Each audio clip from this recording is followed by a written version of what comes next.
Nikola Vucevic is currently having one of the best seasons of his career at the age of 34, putting up 21 points per game, 9.7 rebounds, 3.3 assists on a ridiculous 59, 48, 85 shooting splits with a true shooting percentage of .689, by far and away the highest and most efficient of his career, even more so than his all-star seasons in Orlando. His true shooting percentage, by the way, is currently ranked 5th in the entire league, while he's also sitting 8th in the NBA in overall field goal percentage and 6th in three-point percentage. 6th in the NBA when last season he was one of the worst three-point shooting players in the game.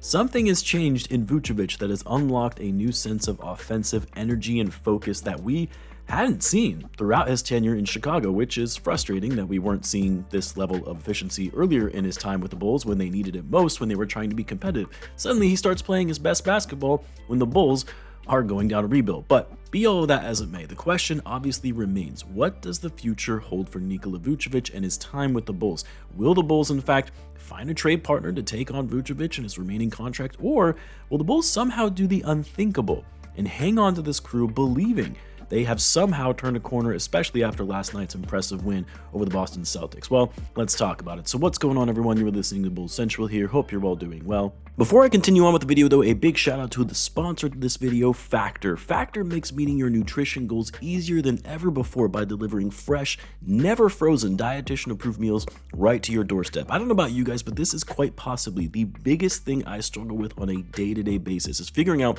what to eat and the time it takes into preparing something for myself and for my kids. Well, Factor takes the stress out of the meal planning and sets you up for success. Skip the grocery stores, the prep work, and the cooking fatigue, and get those meals delivered right to your door. With over 35 meals to choose from per week, including options like keto, calorie smart, vegan, veggie, and more, ingredients with integrity to help you feel your best all day long. Factor now offers loads of snack options like breakfast, smoothies, juices, small bites, and more to keep me going no matter what's on the schedule. And right now they're offering viewers of my channel a killer deal. Head to factor75.com or click the link below and use the code 50BullsCentral to get 50% off plus free shipping on your first Factor box. That's code 50BullsCentral at factor75.com to get 50% off plus free shipping on your first box. Super tasty meals. Let me know what you guys think, and thanks to Factor again for sponsoring this video.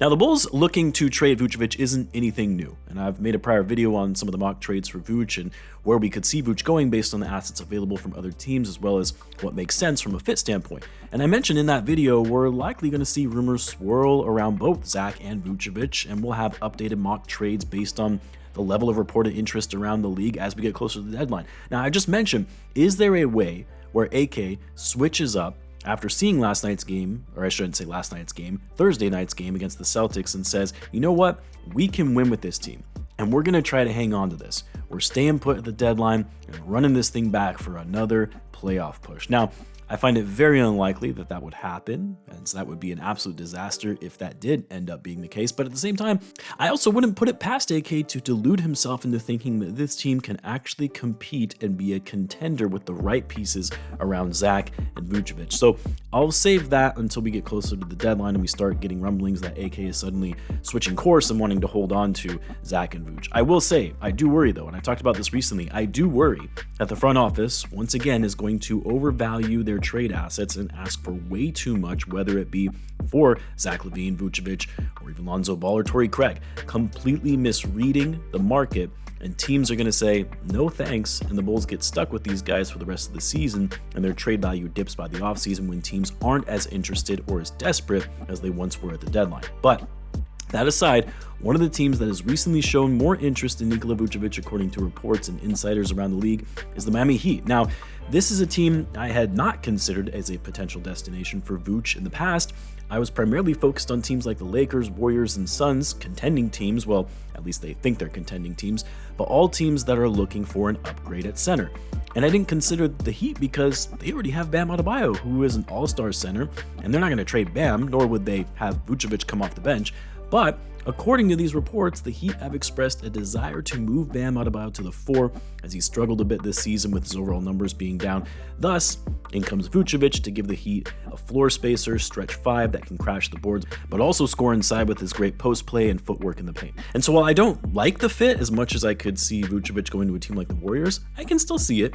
I can see it being of value to both the Heat and Vooch to his career. I still don't think that gets the Miami Heat anywhere as it relates to winning a title, especially if they trade Jimmy Butler, but it would be a good fit and would make the Heat marginally better. But what would a trade look like with the Heat is the question. And honestly, I feel like there are so many different scenarios for what a trade could look like with Miami that I really couldn't just land on one. And what made it challenging is truly understanding Vooch's trade value right now. Bulls are saying they're looking for a first-round pick. Can they actually get that for him? Could they get a younger player, a prospect with potential that the Heat could be willing to part ways with, like a Jaime Jaquez or a Khalil Ware? I really don't know, because part of me says, as good as Vooch has been playing, teams aren't going to be willing to trade the farm for a 34-year-old player with 2 years left on his deal. But at the same time, maybe they would if they really are that desperate and think that Vooch is the missing piece. So this is what I came up with. Now, the key in all these trades is finding the right amount of money the Bulls can take back in a deal. And honestly, the only player that really works to be that quote-unquote salary filler, if you will, is Duncan Robinson. Yes, they could ship out Terry Rozier instead, but the Bulls would actually be taking on more salary with Rozier and his contract, and the Bulls already have enough guards as it is. Robinson, the reason his contract is actually more appealing is because the Bulls can position this as taking on a bad contract, and therefore, hey Miami, you need to attach assets to make this enticing enough, and we'll take Robinson's contract off your hands while you get all-star level Vooch.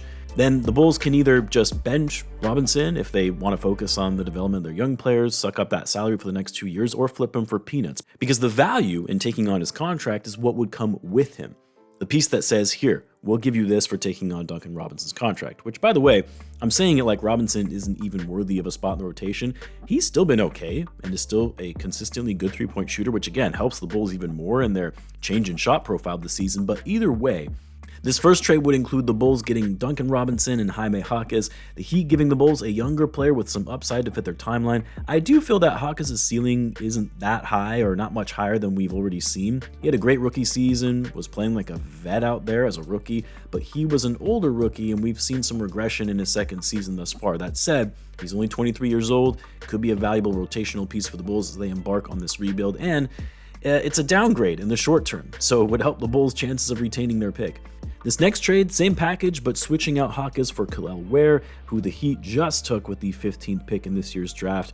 Ware being one of the top high school prospects in the class of 2022. This one I feel is more unlikely because I doubt the Heat are going to be willing to give up a 20-year-old with such high upside away for an aging Vucevic, but who knows?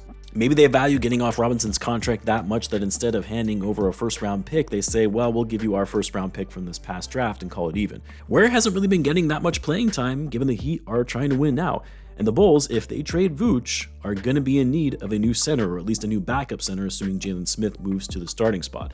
And Ware could be the center for the future for the Bulls, a guy who is super athletic, has great touch and footwork around the rim, can crash the boards and protect the rim. Again, probably unlikely if the Heat would do this, but something to consider. Maybe if the Bulls threw them one of those second-round picks they got from Sacramento in the DeMar DeRozan sign-and trade, that would sweeten the pot to get the deal done. And then finally, I included a package where the Heat would in fact send the Bulls a first-round pick, this one being in 2029. Generally speaking, I don't think the Bulls are going to get a first-round pick for Vooch. However, as you can see, I also included the expiring contract of Alec Burks and, of course, Robinson's deal. So the Bulls would be taking on some deadweight contracts for the Heat, and in this instance, a first-round pick should be more reasonable. Burke also has to be included in the deal as a straight Vooch for Robinson trade. Salary-wise would not work. The Heat have to send out more money so you can include another small deal, and with Burks being on an expiring contract, the Bulls would just let him walk in free agency over the summer. So those are my most plausible and somewhat realistic trades if the Bulls were to move Vucevic to the Heat. Honestly, as the days go by and we get closer and closer to the deadline, we're going to see more and more rumors heating up. Just a matter of whether or not this Bulls front office actually bites on any of these deals. Let me know what you guys think, though, of some of these trade packages, as well as the packages you would want to see in the event the Bulls execute a trade with the Heat. So let me know in the comments. As always, be sure to subscribe, and I'll see you in the next one.